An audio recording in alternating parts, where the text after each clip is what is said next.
Assalamualaikum warahmatullahi wabarakatuh. Perkenalkan, nama saya Siti Khairiyah, NIM 2120322. Di sini saya akan menjawab pertanyaan sebagai bagian dari bentuk tugas UTS mata kuliah TKM kelas B yang diampu oleh Bapak Mutamam MED. Untuk pertanyaan yang pertama, yaitu mengapa sih TKM itu penting untuk dipelajari? Sebelumnya, seperti yang sudah kita ketahui, TKM adalah sistem pengendalian mutu yang didasarkan pada filosofi bahwa memenuhi kebutuhan pelanggan dengan sebaik-baiknya merupakan hal yang utama dalam sebuah usaha yang dilakukan.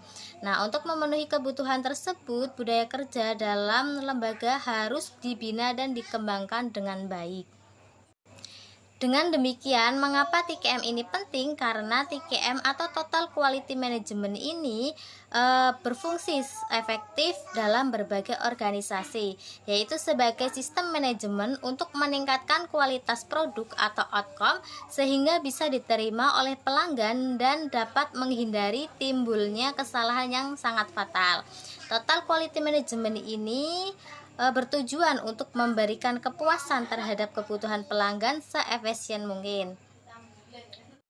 Nah, tujuan TKM itu sendiri adalah untuk meningkatkan mutu pekerjaan, memperbaiki produktivitas dan efisiensi.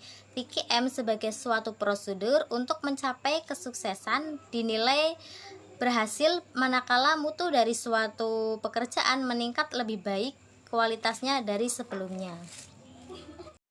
Kemudian pertanyaan yang kedua adalah bagaimana sih sejarah TKM itu sendiri? Nah, TKM ini pertama kali dibentuk oleh William Edward Deming. Nah, awalnya Deming ini tidak merasa nyaman di dunia barat karena berbagai manajemen yang diajukannya itu sama sekali tidak mendapat respon atau tanggapan sejak tahun 1930 sampai 1940. Maka Deming ini pun memutuskan untuk pergi ke Jepang. Nah, sebelum sampai di Jepang, Deming ini memformulasikan idenya ketika melakukan penelitian tentang metode-metode menghilangkan variabilitas dan pemborosan dari proses industri. Deming ini mulai bekerja di Houghton dan mempekerjakan 40.000 orang yang memproduksi perlengkapan telepon. Nah, pabrik itu menjadi terkenal saat Eltomayo dan koleganya berhasil membuat serangkaian eksperimen terkenal tentang sebab-sebab perubahan produktivitas dari tahun 1927 sampai 1932. Nah, eksperimen Mayo ini berawal dari penemuan Houghton Effect yang mengakui eksistensi dan pentingnya struktur-struktur informal dalam organisasi terhadap hasil produk industri serta terhadap produktivitas dan dampaknya terhadap praktek-praktek kerja.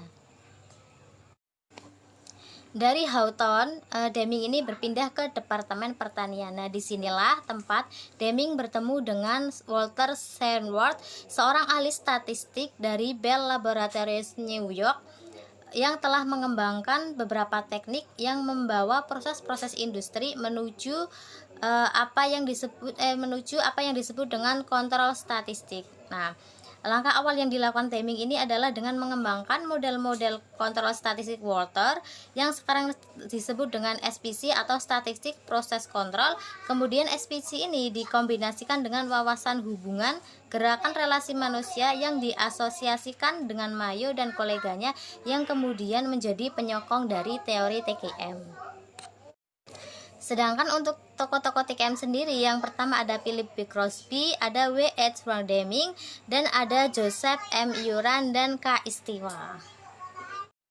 Untuk pertanyaan yang terakhir, materi TKM apa yang sudah saya kuasai? Di antaranya adalah pengertian dari TKM itu sendiri, kemudian sejarahnya, dan bagaimana sih pentingnya TKM ini penerapannya dalam dunia pendidikan.